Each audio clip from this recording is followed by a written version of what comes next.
Football, unlimited മന്തി, അൽഫാം, soft drinks പല യുവാക്കളുടെയും ഒരു favourite combo ആയിരിക്കും ഇത്. ഒരു ഫെർട്ടിലിറ്റി കൺസൾട്ടേഷനിൽ ഞാൻ ഹസ്ബൻഡിൻ്റെ അടുത്ത് സംസാരിച്ചപ്പോൾ ആളടുത്ത് എക്സസൈസ് ഒക്കെ ചെയ്യുന്നുണ്ടോയെന്ന് ചോദിച്ചപ്പോൾ പറഞ്ഞു പ്രോപ്പറായിട്ട് അങ്ങനെ എക്സസൈസ് ഒന്നും ചെയ്യുന്നില്ല, പക്ഷേ ഞങ്ങൾക്ക് വീക്ക്ലി 2 to 3 ഡേയ്സ് ഫുട്ബോൾ ഉണ്ടാവും. പിന്നെ അവരുടെ ഫുഡ് ഹാബിറ്റിലേക്ക് വന്നപ്പോൾ അവർ പറഞ്ഞത് എനിക്ക് വെജിറ്റബിൾസ് ഒന്നും അധികം ഇഷ്ടമല്ല.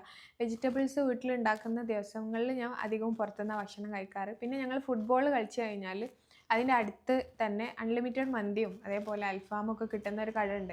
ഞങ്ങൾക്ക് അത് കഴിഞ്ഞാൽ ഭയങ്കര വിശപ്പായിരിക്കും. അപ്പോൾ ഞങ്ങൾ ചെക്കന്മാരെല്ലാവരും കൂടെ കൂടുമ്പോൾ ഞങ്ങൾ അങ്ങോട്ടേക്ക് പോകും. കുറേ നേരം സംസാരിച്ച് ഭക്ഷണമൊക്കെ കഴിച്ച് അതിന് ശേഷം അത് പെട്ടെന്ന് ദഹിക്കണമല്ലോ, അതിന് വേണ്ടിയിട്ട് സോഫ്റ്റ് ഡ്രിങ്ക്സും കഴിക്കും. ഈ രീതിയിലാണ് നിങ്ങളെ ലൈഫ് സ്റ്റൈൽ പോയിക്കൊണ്ടിരിക്കുന്നതെങ്കിൽ അത് നിങ്ങളെ സ്പേം ക്വാളിറ്റിയെ മോശമായി ബാധിക്കുന്നുണ്ട്. ഇത് മാത്രമാണ് നിങ്ങൾ കൺസീവ് ആവാത്തതിന് കാരണം എന്നല്ല ഞാൻ പറയുന്നത്. ഇതും അതിൽ കോൺട്രിബ്യൂട്ട് ചെയ്യുന്ന ഫാക്ടേഴ്സ് ആണ്. പ്രത്യേകിച്ചും അതിൽ നമുക്കറിയാം സാച്ചുറേറ്റഡ് ഫാറ്റ് ഉണ്ട്, സാൾട്ട് കൂടുതലാണ്, റിഫൈൻഡ് റൈസ് ഉണ്ട്. ഇത്തരത്തിലുള്ള ഭക്ഷണങ്ങളൊക്കെ കഴിക്കുമ്പോൾ സ്പെർമാറ്റോജെനിസിസിനെ മോശമായി ബാധിക്കുന്ന രീതിയിൽ ഓക്സിഡേറ്റീവ് സ്ട്രെസ് കൂടാനും ടെസ്റ്റോസ്റ്റെറോൺ ഹോർമോണിനെ മോശമായി ബാധിക്കാനും നമ്മളെ സ്ലീപ്പ് സൈക്കിളിനെ മോശമായി ബാധിക്കാനും ഒക്കെ കാരണമാവുന്നുണ്ട്. അതുവഴി തന്നെ സ്പെർമിൻ്റെ ക്വാളിറ്റിയെയും ക്വാണ്ടിറ്റിയെയും മോശമായിട്ട് അത് ബാധിക്കുന്നുണ്ട്.